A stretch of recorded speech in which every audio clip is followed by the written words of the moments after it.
You are listening to the IFH Podcast Network. For more amazing filmmaking and screenwriting podcasts, just go to ifhpodcastnetwork.com.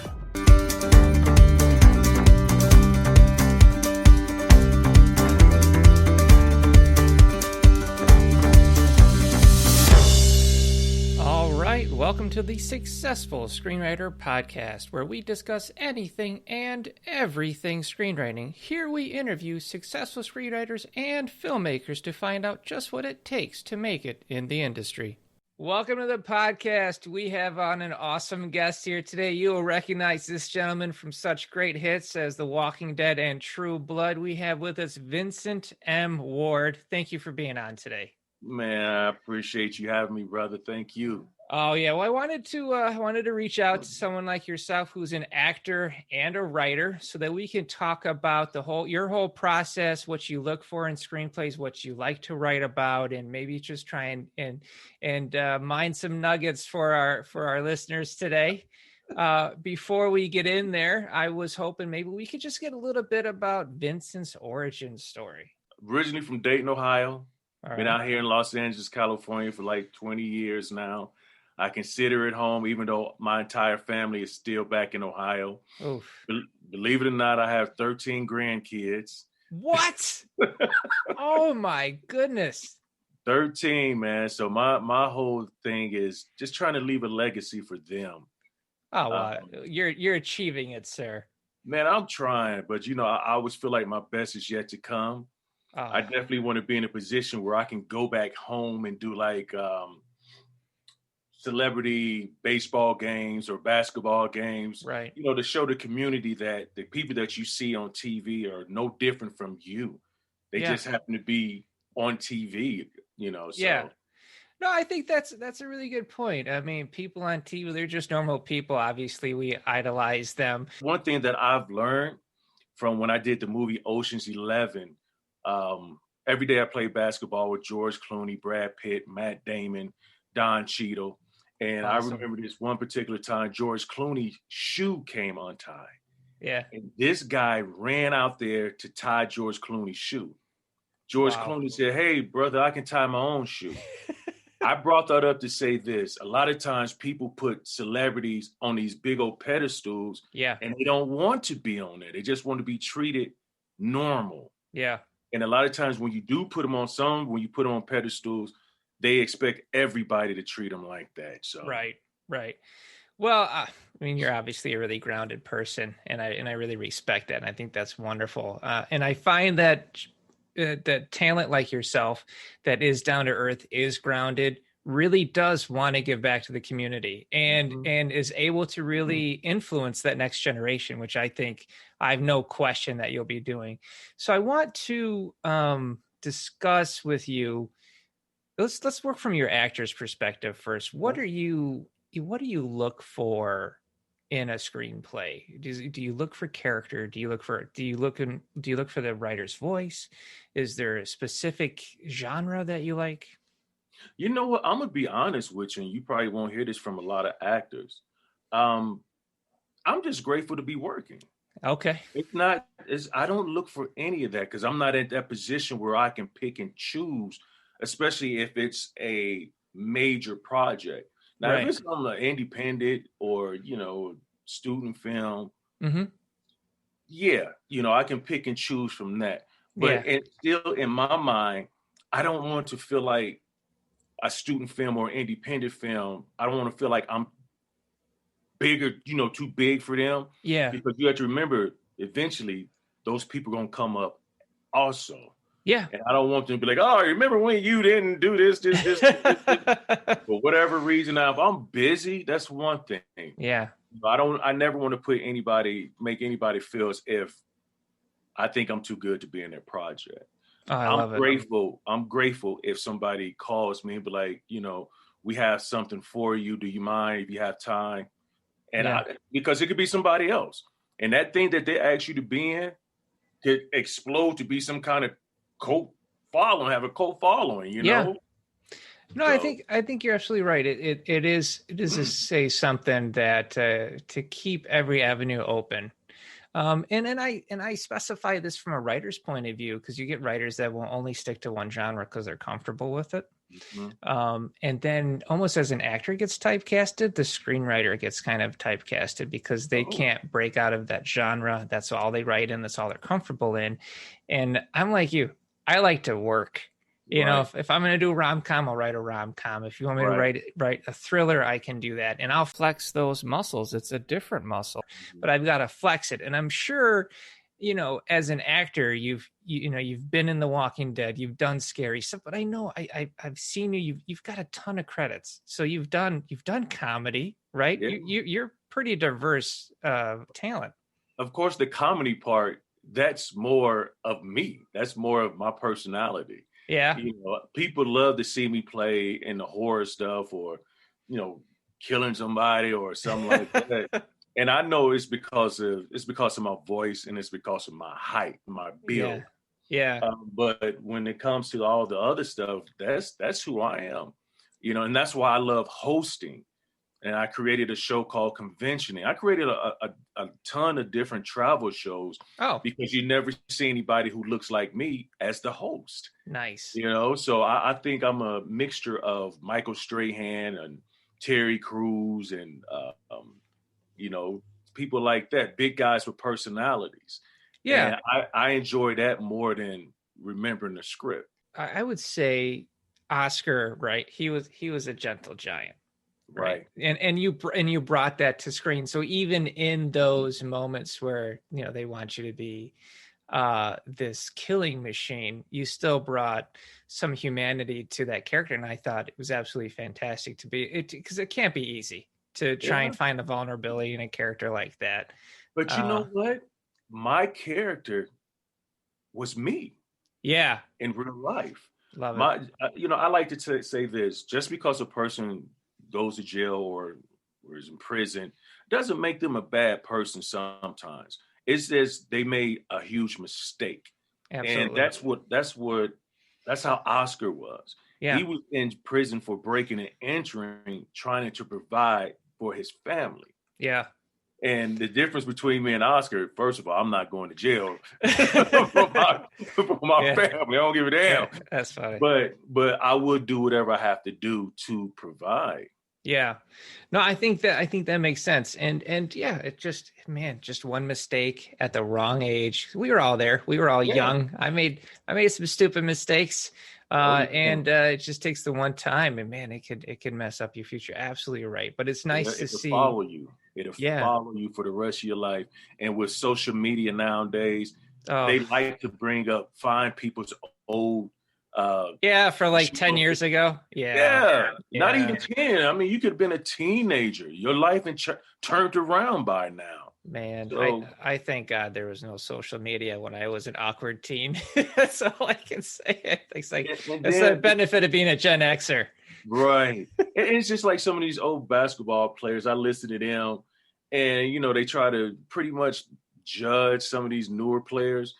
And I'm thinking, if it was social media around then, back in the day when y'all was smoking and doing cocaine, crazy stuff, drinking beers on the bench and all that other stuff. Come on. Oh yeah, and there's all kinds of like violence and stuff like that. But people were felt untouchable back in the day. Definitely, social media makes you more accountable for sure. So let's look at your writing perspective, because I know you've been working on some writing. I know you're a screenwriter, story developer. You've got some stuff in the pipe. How do you like to develop your stories? What do you like to write? I'm gonna be honest with you again. I write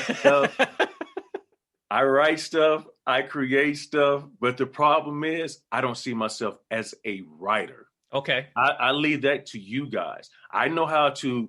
When I'm writing down stuff, what I'm really and truly doing is I'm acting out every character. Okay. You know? Yeah. So I don't really know the specifics, but I know what I want to hear and I know what I want to see. But what I end up doing is I give it to somebody like you to look at it and really and truly bring it to life. I know my lane. My lane is acting. Very good. But I come up with some really good ideas, some really good projects. It's just like my conventioning. You know, I never seen anybody go to all. It's 14,000 different conventions in the world. Let's put it that first off. From your Wow. clothes to your hair to your sex to makeup, is over 14,000. Wow. So in my mind, I never seen a host that looked like me create something for me. There you go. My horror movies. Mm-hmm. Well, you really don't see a black killer except for Candyman. So I'm going to create one. Yeah. But it's still going to be different from Candyman. Yeah. And even with my psychological thriller, the stepdaddy, it's pretty much a remake of The Stepfather.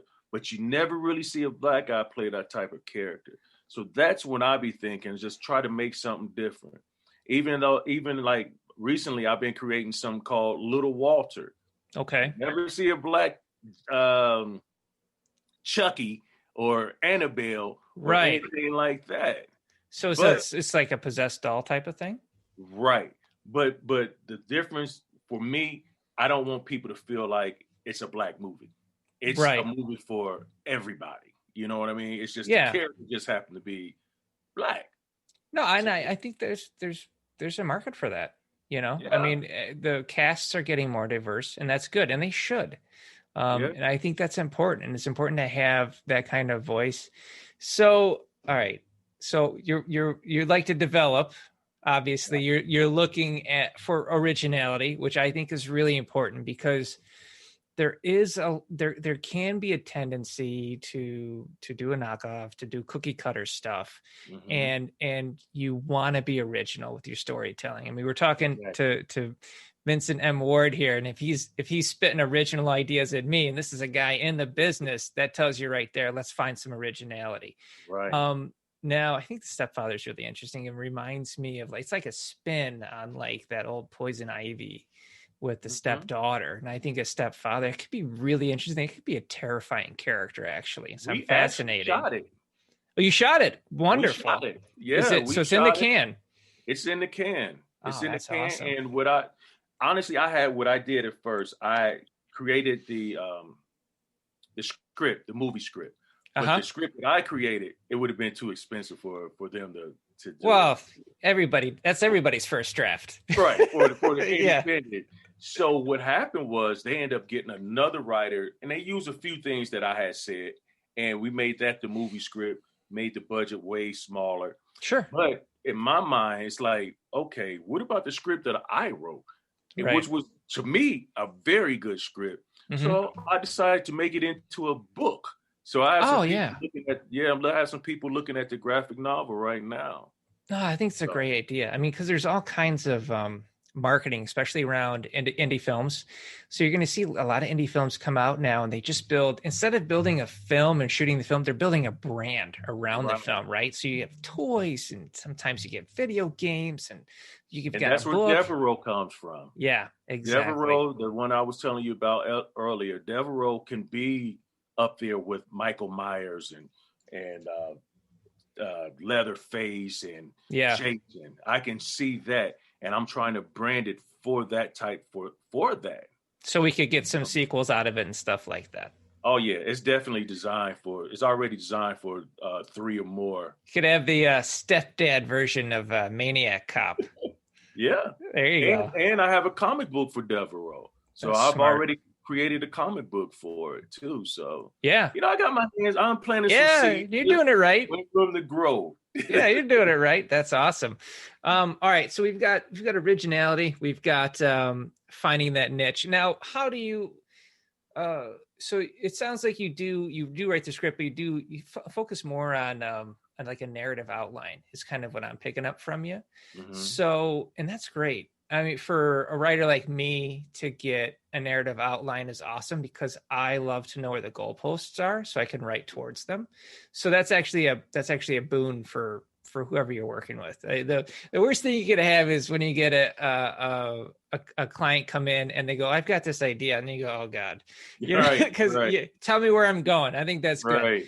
Or like a 40-page treatment is great because like we know where to go with it. So I think that's awesome. But where do you get, I see you're looking for originality. Where are you coming up with the ideas? What's inspiring you? Do you wake up in the middle of the night? Do you really? I dream about it. Just like recently, like where I moved, right? Mm-hmm. A guy up the street died in his house. Oh, Okay. When he died, they found all these cats in his house. no way. Yeah, they said it was like 100 cats. This is before I got over here. Oh my All they God. cleared, they had, people come clear all these cats out. One night, I'm sleeping and I just started dreaming about these cats. And I started dreaming about this freaking pandemic. Yeah. And the next day it's like while I'm asleep, it's like I'm watching a movie. Yeah. And I'm listening to I can hear the words and everything. Mm-hmm. So the next day I get up and I start writing pandemic cats, like Sharknado. That's awesome. I love it. Beavers. That's funny. And it's like I was watching the movie while I was asleep, and I'm I'm laughing and all types. That's great. Stuff. I'm scared. Do you keep a notepad next to the bed, or do you remember it? I just remember it. That's awesome, man. Oh, I love it. So that sounds like divine inspiration beaming down right there for you to write a indie creature feature with cats. Yeah. And I thought about that when I started filming Big Freaking Rats. Big freaking rats. Big freaking rat. Okay. Like they just sold this movie. big money. That's awesome. It's like, but there's a niche for that, like Snakes on a Plane and stuff like that. Oh, yeah. I think it all goes back to like Attack of the Killer Tomatoes, where you just have these outlandish kind of creatures, but people want to see it. People want to sit back and be entertained. I went to a premiere a few years ago, and this place was jam-packed. Yeah. Paparazzi everywhere, red carpet, everything. Yeah. And it was for zombie beavers. I was like, what? All these people are here for this, but guess what? It was an awesome movie. Yeah, man. Zombie beaver. It's if you're writing a good script about character, if you've got something to say through your script, doesn't matter if it's a giant zombie beaver or who would have thought Sharknado would be a part 4? Dude, I wouldn't have never thought that. That's insane. Yeah. Well, they're lampooning themselves now, though. That's the crazy thing. Is it's become this own Sharknado bubble where I don't even get half of this stuff anymore. Me neither. I saw one the other day, Shocktopus. I'm like, come on, man. Crazy. Shocktopus. It was like a shark, half octopus. Like. All right, so let's see what else we got going on. So you're writing, you're acting. So in scripts, you're drawn towards basically whatever just kind of grabs you. It sounds like whatever you read, you're feeling it. Okay. I mean, my goal is to be on somebody's series or sitcom. Okay, television. 7 episodes.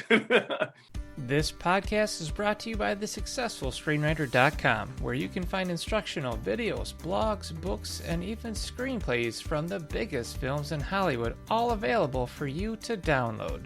Visit thesuccessfulscreenwriter.com now and receive a copy of the Guide for Every Screenwriter absolutely free. Yes, free. Just visit thesuccessfulscreenwriter.com. Now, back to our show. I want to be on there from the beginning to the end. Yeah, that's the goal. Doesn't matter what drama is in or whatever. Well, let me ask you this, because I think that makes a lot of sense. You love to work and you want to see a story go from birth to end, So to have that kind of conclusion and have that total arc, I want to feel like I'm really part of the team. Let's put it that way. Well, when you're a guest star, it's like you're there and then you're gone. Yeah, I want to be there from the commercials to the billboards to from season 1 to season 10. That's the goal for me. Well, I want to see that happen, sir. Let me ask you about this. I don't want to fanboy on you here, but so Oscar, I mean, you were there for Oscar from inception to his tragic end. Did you know that he was going to have a what was it, 7 or 8 episode arc? They tell you. Okay. but you hope for more. Yeah, of course. It's just like the character T-Dog. I think he was only supposed to do 3 episodes. Okay. He did 3.5 years. Yeah. Now, as time went on, I thought I did enough to come back or to be on it longer. Right. So it was pretty tough to probably go through that process. Yeah, getting killed off. Yeah, that's got to be pretty hard. It sucks. It's got to. I mean, not just because you're looking for work, right? But because you've put this much into that character. I can only imagine. Most definitely. And the cast and crew was so nice. You know, when you're surrounded by nice people and no egos and all that stuff, you want to be around long as possible. Yeah. And especially when it's a great show, but it's a show that's so popular. I didn't even know it was that popular, to be honest with you. I had never even heard of it. Really? Yeah. Well, but I don't put one project above another. No. When I go in and try to give 100% on whatever project it is. Yeah, fully committed. I interviewed Kevin Sorbo a few weeks ago. Same type of dedication to a project. Comes in, gives 100%. And delivers, every scene delivers. And then after that, whether the project takes off or not, he knows he did it. And I think that's the same thing. Yeah. You're just a professional, sir. And I respect that. You want to leave some of those directors go on to the next show and hopefully they will remember you. Well, it is a relationship business, isn't it? I mean, when you would say you were breaking in, was there connections that brought you there? I didn't know anybody. I had moved here from Ohio. Yeah. I got my second big role. I tell you how and why I got it. I want to hear it. Yeah, it's funny. I did the movie Traffic with Michael Douglas and Catherine Zeta-Jones. Yeah, it's a good one. And we shot it while I was still living in Ohio. Okay. When it was time to move here, I had moved to California right when it was time for the premiere of Traffic. Yeah. I go to the premiere, and me and my parents, we had already told everybody to check me out. It was my first big thing. My parents were so proud. My baby with Michael Douglas. All friends. I'm like, yeah, your boy with Michael Douglas, man. Because my scene was with Michael Douglas. Oh, that's great. The scene takes place when Michael Douglas is driving through the neighborhood looking for his daughter. Now, I play like, a drug dealer, I'm a bad boy. Okay. And Michael Douglas is in his car. And I stop him. He's at the light. I stop him, and he's in his car. I'm in his face. My character was called The Face. And I'm asking him, right, The Face. That's great. So I'm asking him, what are you doing in my hood? I'm getting on here, and I'm all in his face. He takes off. Now I'm at the premiere. I'm sitting there, and my heart is thumping out my chest. Yeah. I'm like, here we go. Because, it takes a while for them to edit it and finally put the movie out. Oh, yeah, a couple of years. Yeah. This was it had been about a year. Okay. And, man, he drives right past me. I am devastated. I'm sitting there damn near about to cry. But for some reason, they kept me in the credits. So, you still get residuals, but I didn't care about that. Yeah. What I cared about is people who thought I was lying, thought my parents were lying. The credits go up. I see my name as Guy on the Street. Oh, no. So I go to Steven Soderbergh afterwards, and I said, hey, man, why y'all cut my part out? Just like that. Not knowing any better. I'm just hurt. Yeah. And he was like, whoa, he's looking around like, where's security? He was like, well, Vince, we had to pay Michael up front. We went over budget, so, we had to cut some scenes out. He said, that's just how it is. Right. And I was like, all right. And I start to walk away. He stops me. He writes down, this is when people write down numbers. He wrote down his secretary's number. He said, give my secretary a call. He said, I'm working on a new movie and I have a part for you. Oh, and that's so nice. The new movie was Ocean's 11. Look at that. So breaking into the industry it's tough. It's tough. What you done somewhere else? I figured since I did Traffic and I did a lot of stuff around Ohio, I was gonna come here and just boom, it was gonna work. Yeah. Be a big fish. Nah, it doesn't work like that. You have to have patience. You have to have faith. You have to have tough skin. You know, you got to be ready so you don't have to get ready. You know, have your stuff together, and most importantly, be professional. Yeah. All that being late and having egos and all that, leave that out at the door, because whatever you did somewhere else, it doesn't matter. Everything you just said can be said for a screenwriter. All of it, whether you're a screenwriter, whether you're a producer, filmmaker, or like yourself, talent. Right. Yeah, all of those things definitely need to be had. You can't just expect to go there and it's going to happen. You got to put in the sweat equity. You're 100% right. And then like even with this whole social media thing, people feel and even some of the casting directors too, and producers. Just because a person can put out funny videos and they have millions of followers doesn't mean they're going to do that same thing once you put a script in front of them. That's true. It doesn't mean that those million followers are going to follow them to come see what they're doing. It takes talent. Anybody can make a video and just act silly and people will follow them. Yeah. That's why I've lost the respect for the word celebrity. Yeah. Because you mean to tell me you could be on a reality show, cussing people out, fussing and fighting, or you could be on social media with millions of followers, just being silly or twerking or whatever, and you're considered a celebrity? Yeah. That takes no talent. Yeah.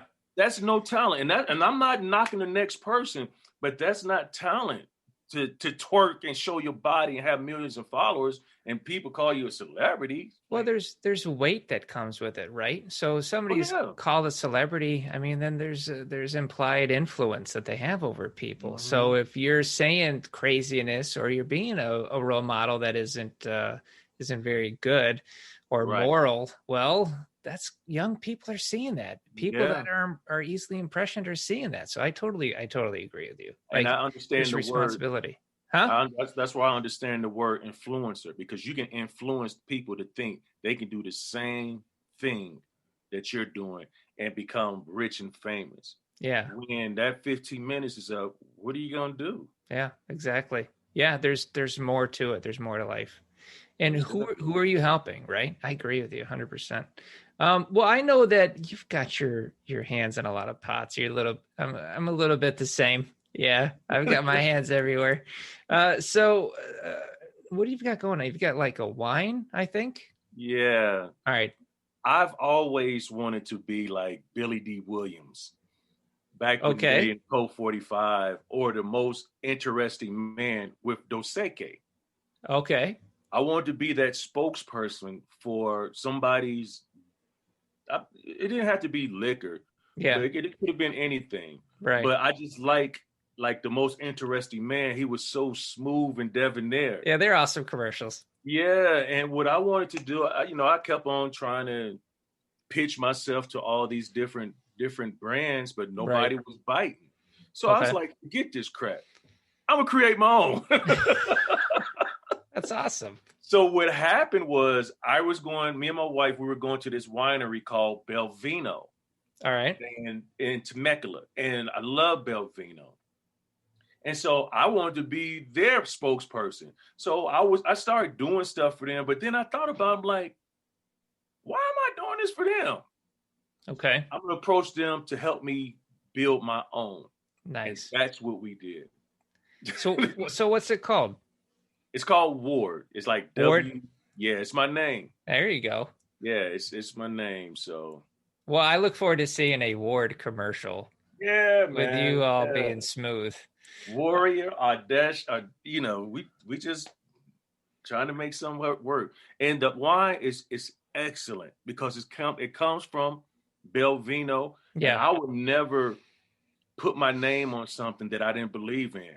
Right. I'm not Shaq. I'm not gonna be 7'2" and get a little bitty car and tell you to buy the car. That's hilarious. Yeah. That was a funny one too. All right, so you've got Big Freaking Rat coming out, which sounds wild.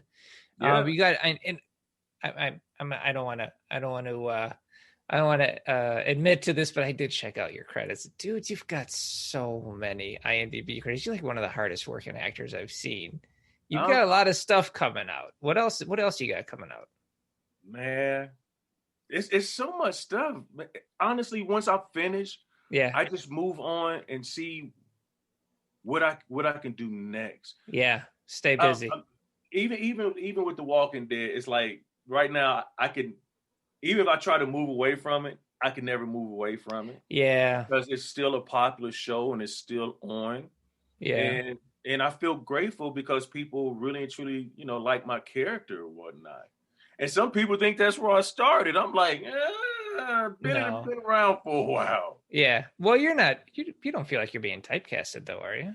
I think you're getting out there. Yeah, I think you've been out there for a while. You've got a lot of stuff on.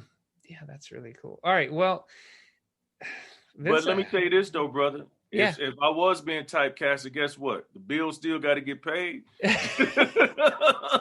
I want love me to this. play Oscar again? All right, here I am, Oscar on another show. That's so great. Well, it's just, if anything, I think screenwriters can walk away from this hearing that what's from one of the things I think from what I'm getting from you is it's just important to keep working. Mm-hmm. Don't get too satisfied. Keep it going. I mean, I myself, 80-hour work weeks. Yeah. 80-hour weeks. You know what else? You can get down on yourself. You start questioning yourself. Trust me. You start looking at what other people are doing, but just because somebody is doing something right now doesn't mean they're happy. Doesn't mean like, your time isn't coming. Yeah. That's where I would say you have to have faith and you have to be patient. I love the character Oscar, but my goal someday is to win an Oscar. There it is. That's the goal. You have to set your goals and your standards high. Oh, and just be patient, man. You need a support structure. You can't alienate people on this. And if you're sitting there worrying about everybody else and how everybody else is doing it, you're not looking at your own path. Your focus is way off, and you're almost guaranteeing that you're not going to make it because you don't have your eye on the ball. I know some people that's on TV and they're miserable.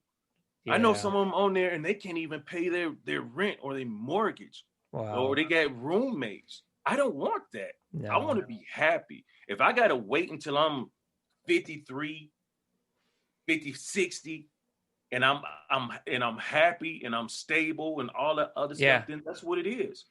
Because I feel like if I would have been blessed with success early in life, I might would have messed it up. Man, that's crazy that you say it because I think the same thing. I came into screenwriting late. I missed my 20s. My 20s, it didn't happen. I came in my early 30s, where I really started going for it.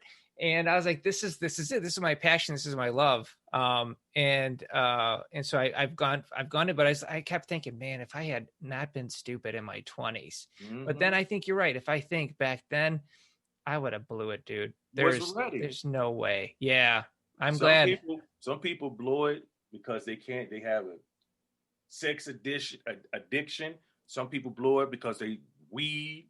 Alcohol. Or it's just immature. I mean, they're just not ready, and that's when now being 40 years old, 41, I'm like, yeah, this is it. This is where I need to be. And I have the maturity to be able to focus, get through it, be professional. Well, I really appreciate that. Let me tell you something. Let me tell you one more thing. When I turned 30, I was sad. I remember crying when I turned 30 because of where I was in life and what I was doing and how I wasn't focused. But when I turned 40, man, I was so happy. So happy. And I'll be 50 in a couple of months. And I'm still gonna be even happier, Yeah, but at 50, you look incredible. You're going strong. I mean, I know 50-year-olds that their bodies are breaking down. Although I've met people my age. and because I look at myself, I get like, man, I could be in better shape. And then I meet other people my age. I go, I ain't doing too bad. Right. I got all my teeth. You know what I mean? Right. Like, I'm doing all right. Mine is clear. Yeah. So, but something that you said about the love and passion, when you have a love and passion for something, there's nothing like it. You would take 100 no's to get that one yes because you love it so much. And it does. And sometimes we get in our own heads like, oh, I'm quit. I'm done with this. But what else you gonna do? You can't see yourself doing something else. I think you're right. I think you get to a level where when you're going through the down times and you're really, really down and it's hard and everybody says, no, that's rough. But eventually when you're able to get past that, the successes I've noticed, they start building on themselves. And then that starts fueling you. So like now I'm putting in a ton of hours. I'm busy all day long, but I'm not tired. Right. Like I'm feeling, I don't know what's going on. I'm like, I hope I don't have like a chemical imbalance or something. but like I'm feeling strong. But if you was at this factory working over here, you'd be tired the first half. Oh, but now that you're doing something that you love, you can do it all day. Yeah, long. Man. It just feels you're 100% right. Vincent, thank you for coming on today, man. I really appreciate you being with us. Appreciate you having me, brother. Thank you. Anytime. All right. You have a good one. You too. Peace.